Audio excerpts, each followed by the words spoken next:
Hello, everybody, and welcome to another week with live with Dr. McDougall. And today he has a very special topic that a lot of you have been asking for several months, and it's arthritis. And Dr. McDougall is going to give us a very informative presentation. We don't know if there will be enough time for a lot of questions, but we will plan later on for just a session with questions about this topic. Dr. McDougall, please tell us where you're at and say hello to everyone. Well, I am in Kailua, or excuse me, Kauai, at the Sheraton Hotel with about 65 people who came on our adventure trip. And I have to say the food is the best food we've had at any adventure trip. The chefs are doing an amazing job. People are overwhelmed. You know, we usually get more people to come on adventure trips, somewhere between 100 and 140. Somehow or another, a lot of people missed out on this trip, and they should be here. It's just amazing. We were out yesterday on the catamaran, and we saw about 8 whales and a couple of calves, and it was just a beautiful thing. Anyway, we're gonna do something next year. I think we're gonna go to Maui next year. At least we're gonna see if people would be interested in going to Maui. Mm-hmm. Very good. And it should be, that's the most popular of the islands. Our favorite island, of course, is the Big Island, which we've been to twice in the last 2 years. And we've also thought about doing a trip to Oahu. And that's where Mary and I lived for 12 years. We lived 3 years on the Big Island and 12 years on Oahu. So we're having a great time. I mean, the people that we have with us are having, and many of them are travelers. I would say half the people have traveled with us before, and they say this is the best adventure trip they've been with us. So you missed out. Oh, I know, Gustavo, you really wanted to come. I really do. I really did want to. If anybody's here on this call from Singapore, I will be there next week giving a concert. So yeah. Come see. Well, here. Okay, Dr. McDougall. Okay, let's go ahead and get started. Maybe we can get slides to work. What we need is a good tech person to help us out. Right. So we get these things going like they should. Half the time we get it right, and half the time we get it. Sometimes technology is a little bit. Yeah, but you know, we're not dumb people. We should be able to figure it out. Well, yes, but yeah, sometimes things don't behave the way they should. Yeah. Let's see. I see that you are okay. Very good. We see your slide there, so I'm putting that on the screen for everybody to see. Well, I just can't tell you how often people come up to me and talk to me about their arthritis, particularly inflammatory arthritis. Like we have one man here. He's an 80-year-old Japanese man that we've known for many, many years, and his wife reminded me, we were out on the boat, that they contacted me 13 years ago, and he had severe crippling rheumatoid arthritis. I mean, he was essentially bedridden. And they started the diet, and I didn't remember this. You know, I can remember a lot of the patients. I didn't remember it. And she said, you know, he's been arthritis-free for 13 years, and they go on every one of our trips. So people come up to me all the time, and they say, I know you're tired of hearing this. And I say, no, I'm not. You know, tell me. And I can't tell you the number of reports that I get from people by email, or if they meet me at a meeting, where they say, you know, I know I'm wasting your time to tell you what happened to me, but I had rheumatoid arthritis. I was essentially crippled, and changed my diet, and it'd been completely gone. And if you want to read about 10 cases of severe rheumatoid arthritis, psoriatic arthritis, that people were willing to post it on our Star McDougall section of our website. Just go to my May 2014 newsletter, and you'll hear some amazing stories of people whose lives were completely turned around by changing their diet. So it's fun. I'd have to say it's one of the most fun diseases to take care of is inflammatory arthritis. inflammatory arthritis are like rheumatoid and psoriatic and lupus. These are the autoimmune diseases, and they're the most fun to take care of because they get better so fast and so dramatically. When I first discovered the relationship between arthritis and diet, it was from a book, a little booklet that I got in 1978 from the Arthritis Foundation. The booklet was titled "The Truth About Diet and Arthritis." And I read through it, and what it said: the truth about diet and arthritis may surprise you. It is simply this: there is no special diet for arthritis, no special food has anything to do with causing it, and no special diet will cure it. And anybody who thinks so, they're food fanatics and peddlers of health and nature foods. I said, boy, they really must have this all figured out, well studied, because nobody would make a statement like this to doctors and to patients unless it was absolutely certain to be true that diet did not cause inflammatory arthritis, nor could you make it better by changing your diet. Well, I happened to be at Queens Medical Center, and on Queens Medical Center was the Hawaii Medical Library. So I had access to the medical journals. So I decided to spend my time in the library finding all of these articles. I mean, probably hundreds of articles where they had tested diet on people with inflammatory arthritis and proven that it makes no difference at all. Well, at the end of a week's search, I found not a single article that supported their statement. Instead, I found about 20 articles that show people with inflammatory arthritis are cured when they change to the kind of diet I recommend, or fasting. Fasting also was a part of the treatment, but you can't fast forever, so they'd fast for a while and then they go on a low-fat vegan diet and they'd stay cured. I mean, I had at least 20 articles that said that. And how in the world did the Arthritis Foundation get in the way saying to patients and doctors that it was absolutely proven that this was not the case? And the patient comes into the doctor with arthritis and says, I think it gets worse when I eat cheese. And the doctor says, nah, it can't be. It's all in your head. How do you know that, doctor? Well, the Arthritis Foundation put out a pamphlet that says that's not the case. And so, you know, the patient doesn't stand a chance. The patient reads the brochure, the patient says, well, I must be crazy. It has nothing to do with the disease. Now, that was 1978, I got that brochure. These days, this is what the Arthritis Foundation says. While there is no specific diet that people with rheumatoid arthritis should follow, research have identified certain foods that can help control inflammation. Many of them are found in the so-called Mediterranean diet, which emphasizes fish, vegetables, olive oil, among other staples. So, you know, they're kind of getting into the Mediterranean diet trend and knowing that it may help with heart disease and general health. Well, the reason the Mediterranean diet would help any kind of arthritis is because the Mediterranean diet is a diet high in fruits and vegetables. But I do want to point out with their statement, they have a picture of what you should eat, and it contains cheese and olive oil, which are two of the worst things that you can feed somebody with inflammatory arthritis. There are other kinds of arthritis. There's gout, which we're not going to talk about, but gout is the disease of kings and queens.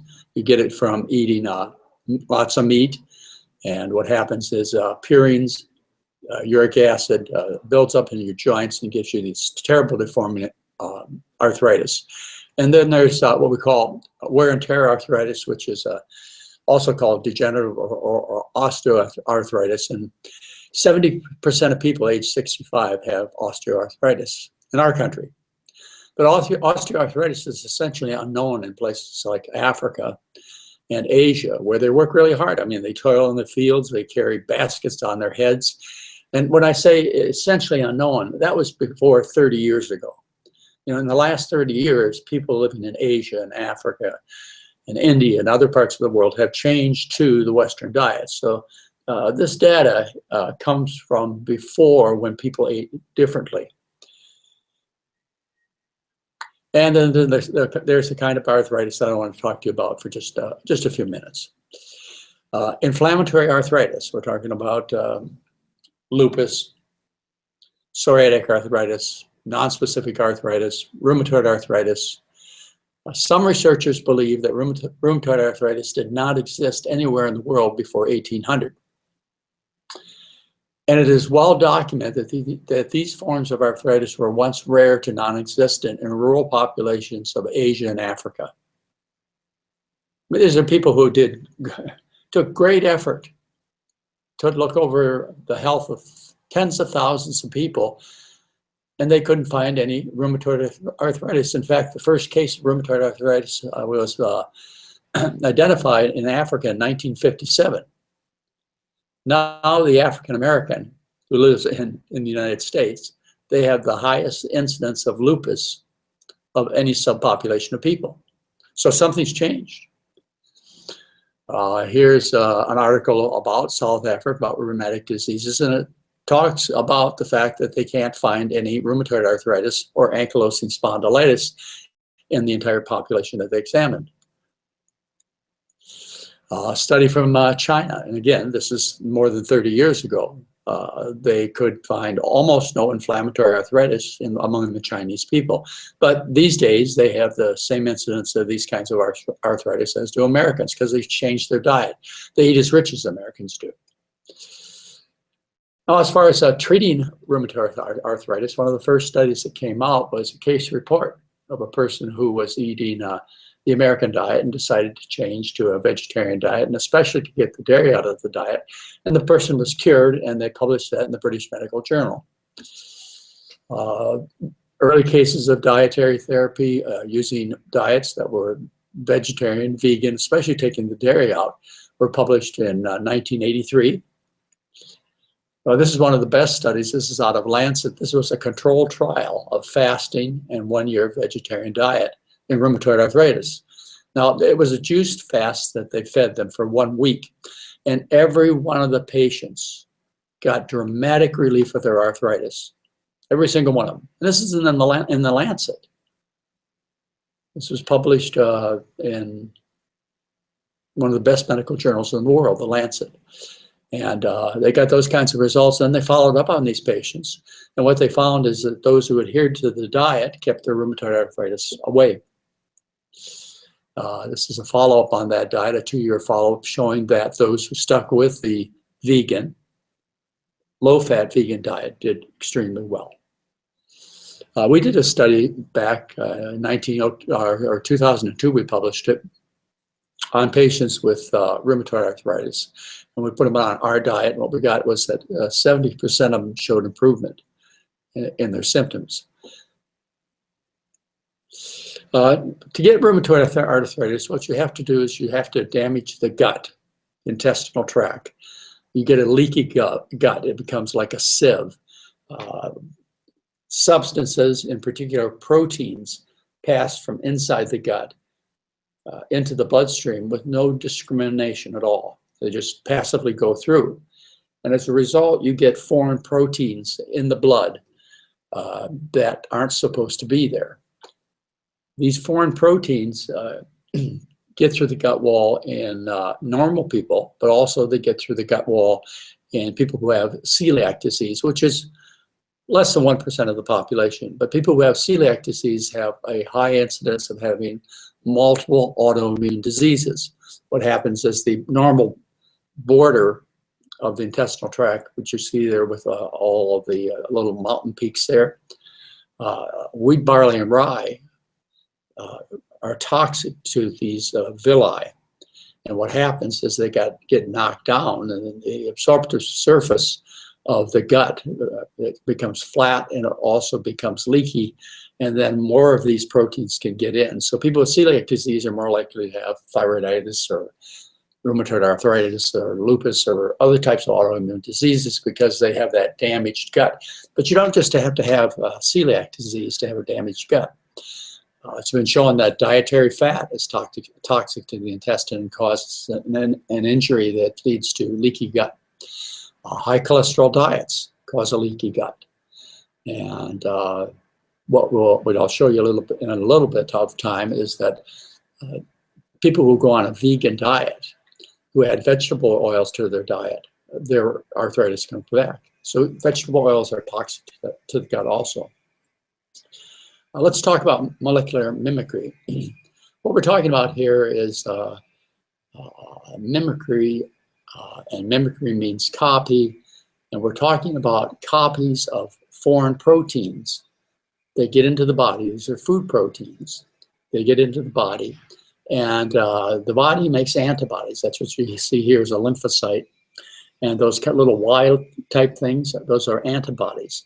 So the lymphocyte comes in contact with the foreign protein, say cow protein, cow milk protein, pork protein, various kinds of foreign proteins. Because of the leaky gut, these proteins got through intact in the bloodstream. And so now the body has to defend itself against these foreign proteins. So the antibodies make these, now the lymphocytes make these antibodies, which are the little Y-shaped drawings there. And then they go out in the bloodstream and they look for the foreign protein. And here you have a situation which occurs in everybody, probably every year. You have a foreign protein getting into the body. This is a virus. And the body makes antibodies to that virus. And those antibodies are very specific. They're like lock and key. The virus has a protein coat structure that the antibodies are made specifically to attach to. And that's one of the reasons that flu viruses don't work, or flu vaccines don't work, is because every year a different kind of flu virus comes through with a different protein structure. And although the body made a effective antibody after about 2 weeks to the virus, the flu virus that came through last year, the new virus that comes through has a new protein structure, and it takes a couple of weeks to make new antibodies. Otherwise, if it was the same protein structure as the previous year, you wouldn't get the flu. The antibodies would just go out there and kill the virus. The point I want to make here is your lymphocytes make these antibodies specifically to the foreign protein. And what happens, like for example, when you consume cow, beef, with somebody with a leaky gut, what happens is the beef protein gets into the blood. The lymphocytes interpret that beef protein as a foreign protein, like a virus, and it shouldn't be in there. And what it does is it makes antibodies to that beef protein. Well, because beef is an animal like people are animals, we have similar proteins in our tissues as beef protein.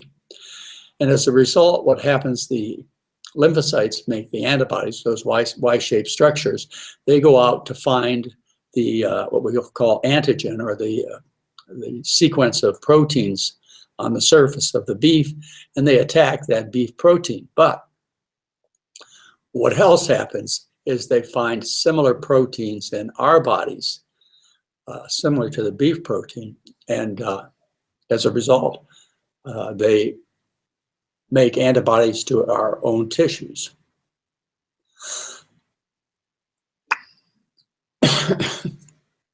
All right, same thing with milk.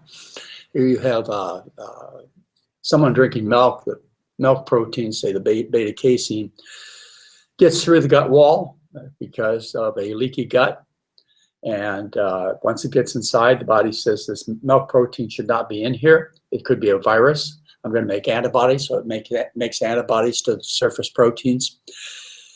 And those antibodies attack the milk proteins. Actually, it's been identified. It was identified in 1992 in the New England Journal of Medicine. It was identified the 17 amino acids that are present on milk protein that cross-react with human tissue.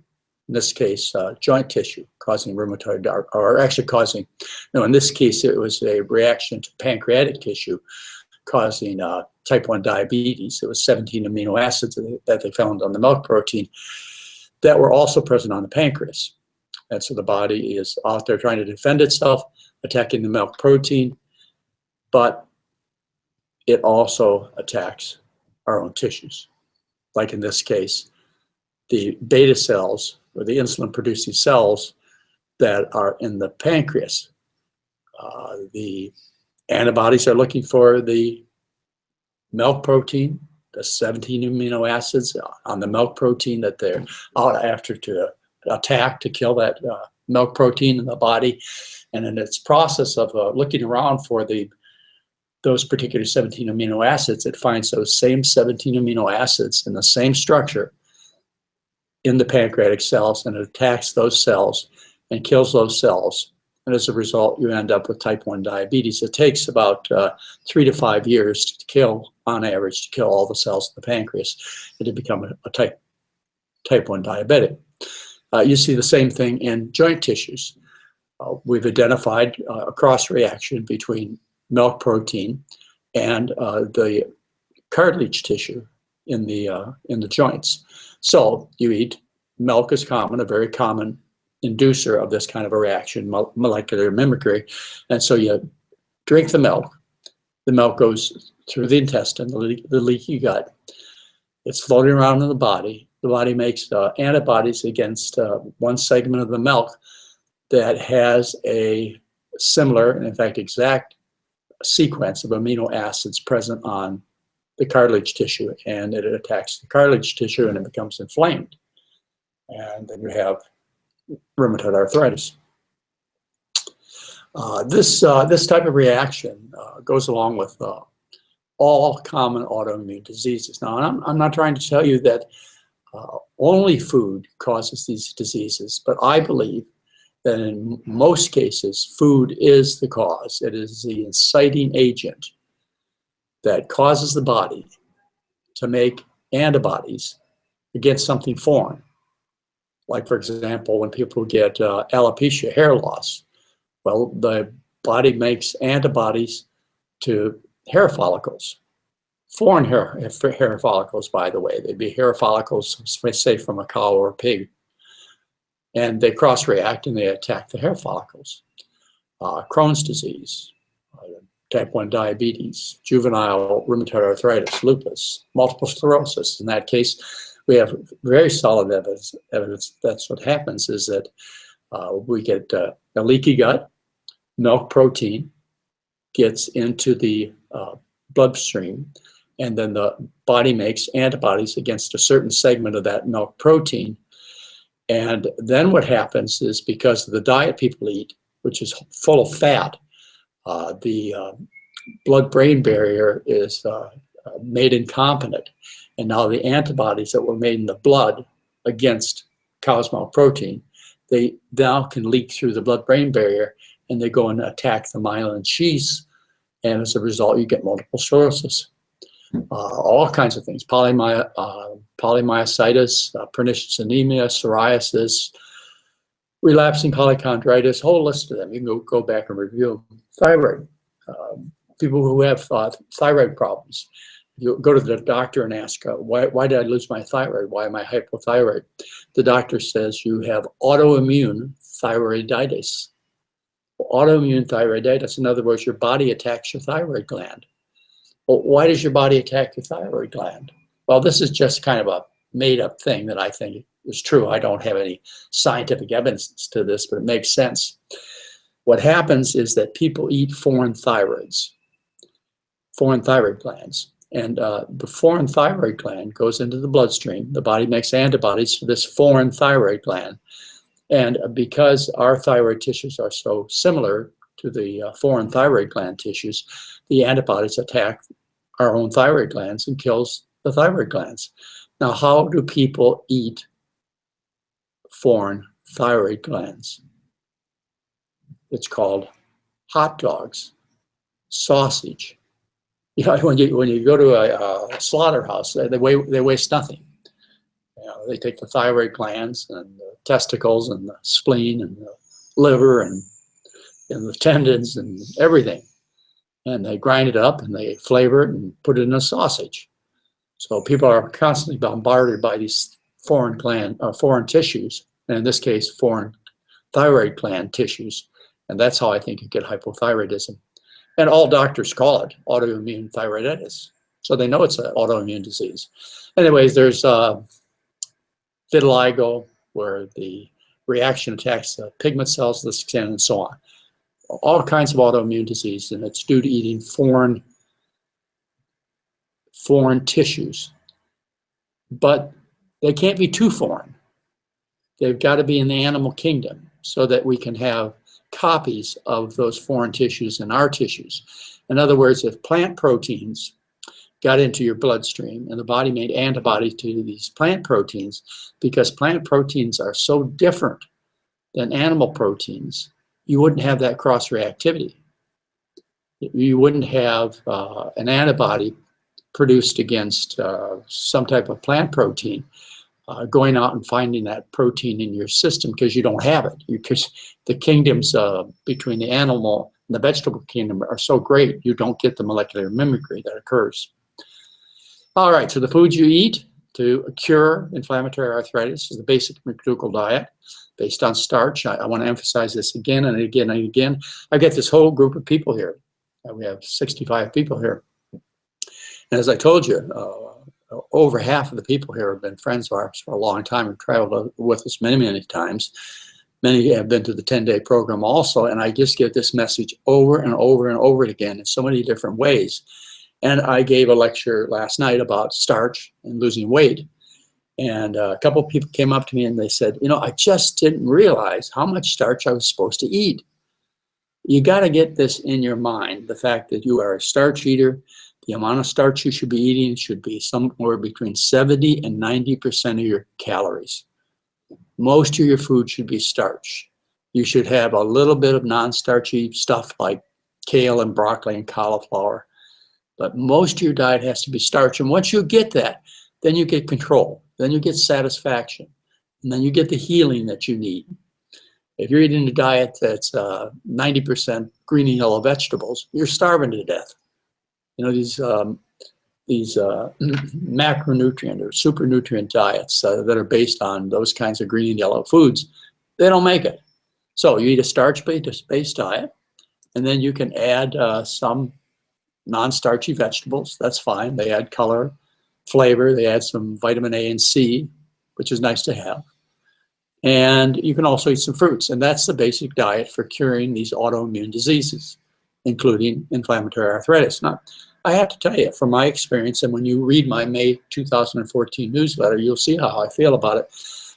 I haven't seen so few people who have not responded to the kind of diet I recommend. Those are the people that I remember, like 2 or 3 or 4 in the last 30 years. The other people have gotten tremendously better. And the healing starts in about 4 to 7 days. You can see the benefits. And usually by 4 months, all of the inflammatory arthritis is gone. Now, you're still left with deformities. The damage that was done to your fingers, where your fingers are all crooked, it's not going to straighten out with a good diet. But the attacks, the autoimmune attacks are going to stop. And the benefits are going to be tremendous, just like Jim Higa, who I was telling you about at the beginning of this, he had rheumatoid arthritis 13 years ago. And it's completely cured. And he's on the trip today. He's 86 years old. And yeah, it is the cure, because the cause is the rich American diet, in particular the animal.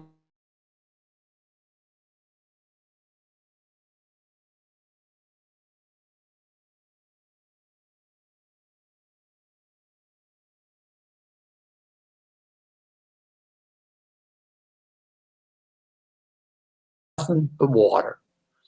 And then what they did is, after the fast, they put him on a vegan diet, which was high in vegetable oil. And during the vegan diet, high in vegetable oil, both the signs and symptoms returned in most patients, with the exception of those with psoriasis, who continued to experience improvement. So they put him on a vegan diet, 42% fat. You know, added things like, I don't know what the exact oils were, but your vegetable fats are olive oil and corn oil and safflower oil and flaxseed oil and so on. So I have to stress, if you're going to get the benefits from these inflammatory diseases, you must get the oil out of the diet. the oil interferes with the immune system, and I'm sure does many, many other things. So don't be disappointed if the diet doesn't work. If you become a vegan, you have to become a no oil vegan, a very low fat vegan. Now, the next step that I take, if somebody doesn't get well, I mean really well, yeah, these are things you don't have to say, oh, I guess my fingers feel better, or I guess I'm less stiff. I mean, you really know you're well when you go on the diet that I recommend. But just say it doesn't happen like I suggest. Then the next step I take is I put people on an elimination diet. And that diet is very restrictive, but it is also very powerful. It removes other common allergens, and it has a reasonable extra step in terms of benefiting people who aren't doing as well as they should on the basic McDougall diet. And that diet is made of all cooked foods, because cooking breaks down some of the proteins that interact and cause inflammation. So the elimination diet is based on rice and potatoes, sweet potatoes, and taro, and winter squashes. You can also have non-starchy green and yellow vegetables, all cooked. I mean, this is just a partial list, but pretty much all non-starchy green and yellow vegetables work. And you can also have fruits, but I've limited the fruits to non-citrus fruits. And they're all cooked, again, to denature the protein, so you're less likely to have a reaction. The elimination diet is followed for at least a week, and by that time you've cleared most of the bad food, the food you ate before, out of your intestine, and at about a week you start seeing tremendous benefits. And you go on with the elimination diet maybe for a few more days, and then you start adding foods back, healthy foods that you like, say white potatoes or beans and so on. And you add them back, one food at a time. You give it 2 days to test. And if you don't react, then you can add those foods back to your diet. So that's the next step in terms of taking care of somebody who has an inflammatory or autoimmune disease. And then the last step that I use, but I have to say I don't see much change. But patients are desperate, and I want to try anything possible that I can do to help them. You know, if I wasn't able to figure out what the problem was and to help them, the last step that I do is I send them to my friends at True North, which is a water fasting facility, a great reputation, wonderful people, and they go in for a water fast. But I have to tell you, after I've been through the elimination diet with people and put reasonable effort into it, when I send them over for a water fast, I very rarely see the magic ingredient that we missed, and that they get better. But you got to try everything, and the water fast is the last step and the most pure of all diets. Now, how more pure can you get than distilled water? All right, so I'm ready for some questions, Gustavo. Yes, Dr. McDougall, thank you for that. I really liked your comments near the end. Well, everything, but especially the no oil and your elimination diet. Really important. Very good, very important. We only have about 5 minutes left, but I want to assure everybody that we will do a question and answer with you later on about this topic, because there are many questions. So let's see. Let's open here the chat box and have some questions typed by people. I wanted to ask you one question about some of the damages that are irreversible, because I think sometimes people think that just eating a potato or a sweet potato now is going to reverse damage of years. So what are the reasonable things that people can reverse? There are, and that's people do get disappointed. They come in with crooked fingers and frozen fingers, and they expect those to go away. I mean, that's scar tissue. What you can expect is you can expect the attacks, the inflammation to stop, and the progression of the disease to slow down or stop. I mean, you're getting older, so there's going to be some degeneration there also. You have to be reasonable. But the results, particularly if you get people younger, maybe a year or two into their disease, the results are phenomenal. Right. As you read in the May 2014 newsletter, you will read about people who were bedridden, couldn't pick up their children, who couldn't go to work. I mean, their whole life was ruined by this disease. Right. In a matter of a few days, it started to get better, and sometimes it took 3 or 4 months to get really better. But, right. It's a life change. It costs nothing. Absolutely no side effects. Why would never do it? So can you rebuild cartilage after it's worn out, or is that not possible? Probably not. I say probably not, but there is some evidence that you can rebuild cartilage with osteoarthritis. There is an article I have, and I don't know whether I have it up in on my May 2014 newsletter, but it's someplace. Just type in osteoarthritis in my search box on my website, and there's an article that was published many years ago where they actually showed reversal of cartilage damage, but I wouldn't expect much of that. Right, right. Of course, this question comes up every single time, and it's: is there any level of oil that is safe to eat? I guess that's really hard for people to give up. Can you say it's the level of oil that is naturally present in rice, and it has to come with the rice. Right. And for people who have these autoimmune diseases, I usually start them out with a diet that is gluten-free. I also start them out without soy products. Right. The reason I do that, I showed you the gluten-free issue. You may be catching people who have this damaged gut. The reason I don't feed them the soy products is because the people eat so much soy, and most of the soy that they eat is very high in fat. Soybean itself is about 30% fat. You go to tofu, which is 50% fat. And then they go to these fake foods, these fake cheeses and fake burgers and hot dogs because it's vegetarian. And so I just blanketly tell them in the beginning, don't eat soy products, and stay away from wheat in particular, because that's the common gluten food they eat.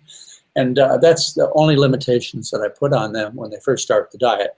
And that's not a big deal. So, right. But it's just to give an emphasis to make sure more people get better sooner. Right. Someone is asking about taking probiotics to help in repairing the leaky gut. What do you say? Well, there's good research that's published in excellent journals about probiotics being helpful, but they feed them along with a vegan diet. So there is evidence to suggest that. I've never taken that step for my patients, putting them on probiotics. I've never seen a patient that I can recall that came in and said that taking probiotics made a big difference in terms of my inflammatory arthritis, but you can easily find very well done research in very credible journals if you look at probiotics. But they also, as I say, they combine it with the kind of diet that I recommend. Right, right. Very good. I just want to mention to everybody to send the questions that you have to webinar@drmcdougall.com so that I can collect them for our next webinar here with Dr. McDougall. We will have to quit, unfortunately. It's been 45 minutes. You want to just take 1 second to see can you just show us a little bit? And while you do that, I'm going to switch the camera here to me so the movement doesn't make people dizzy. And I'm going to put here on the screen the information for everybody to register for next week's webinar, which is with Dr. Doug Lyle. And it's going to be a wonderful webinar with him. Dr. Doug Lyle is a psychologist that works with Dr. McDougall, and I see a wonderful view. Let's see here if we can. Well, it's kind of we may have lost the connection with Dr. McDougall here. just be aware that we're transmitting from, I'm in Dallas. To know that even though Mary and I are working really hard here. Yeah, we did not see that the connection was cut off, Dr. McDougall, and we did not see the outside that you were showing us. Now we can see it. Yeah, there you go. Oh, yeah, I see the fishermen out there killing fish. Yes, you are making us very jealous right now. And well, everybody, make sure that you visit drmcdougall.com, because that's where he posts the upcoming webinars, and I think not webinars, the upcoming trips, I meant to say. And you are having the advanced study weekend, right? Right. Oh boy, we have about 300 people signed up, but you know there's room for others. We just have to put you in other hotels, and it's going to be a classic weekend. It's the 12th. Yeah, I am showing it right now. If you go to drmcdougall.com and go under programs right here, you go under the advanced study weekend, you arrive to this page where you can sign up. We will get you in. It's just that we will have to have you have other transportation, and it's not far away to other hotels like the Marriott and the Hyatt. And we have hotels that are quite close. So, you know, you'll have just as great a weekend. We'd love to have you there. It's going to be an amazing weekend. Yes, it is. I can testify to that. And I want to mention something else. We wanted to show some videos of people who had rheumatoid arthritis and other kinds of arthritis, but we weren't able to get them to play. Please take the time to go to the May 2014 newsletter, and not only, you'll read about 10 cases of people who had, you know, life damaging, right, a disease that it can be fatal. And we have at least 3, maybe 4 video testimonies that are emotionally impactful. And if you want to have any motivation for yourself or your friends to take a chance, which is no chance at all, to eat a diet that costs nothing. Right. And show them those videos of these real life people whose lives were changed just by simple dietary change. Very good. We'll do that, and we will plan on showing those videos in our part 2 of the arthritis webinar then. Yeah, we could do that. Maybe we should ask our audience if anybody's an expert in doing this and getting our things to. They have any suggestions on how we can get PowerPoint to play consistently and properly in our webinars? Very good. Don't hesitate to write us and let us know, because this has been a challenge for us ever since we started. And we do it right sometimes, but other times it just doesn't come together. It's not consistent. No. We'll work it out. Well, thank you again. Have a good time have a good time in Singapore. I will try it. Hopefully I will be able to find something to eat. They got rice. Right, exactly. That's no trouble at all. Just eat rice and vegetables. Yeah, Tom, cook them without oil. You'll do great. Okay. Well, thank you very much for your help. And folks, we'll join you next week. You'll be in Singapore, right? I will, but we will be doing Dr. Lyle's webinar next week. Dr. Lyle next week. Okay. It is still scheduled.